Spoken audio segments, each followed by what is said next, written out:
मला सांगा आजपर्यंत भरपूर खतं वापरले असेल, काय खत- फरक आहे आपल्या खतांमध्ये आणि बाकीच्या खतांमध्ये? अहो, जादूच आहे, जादूची कांडी सारी खरंच ना. जादूच आहे.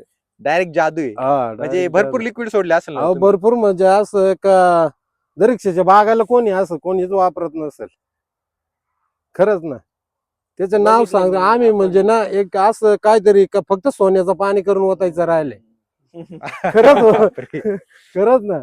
म्हणजे जसं- सर्व प्रकारचे हा, खत सर्व औषध सर्व. वापरली. पण अहो रिझ- याला आता तुम्ही सांगा मागचे रासायनिकला 3 लाख रुपये भांडवल लागले. अरे बापरे. 3 लाख रुपये. पण खूप जास्त झालं. रिझल्ट आला नाही. अहो रिझल्ट म्हणजे तुम्हाला फोटो दाखवला ना तेव्हाचा. आणि आता फक्त तुम्ही काय काय सोडलं? आता कार्बन आणि ग्रिप लाईन. ग्रीन लाईफची बॅग. कार्बन किती सोडले याला? याला 10 लिटर. 10 लिटर सोडलं का आतापर्यंत? आणि ग्रीन लाईफची बॅग किती किलोची? 4 किलोची? 4 किलोच्या 2. 4 किलोच्या 2.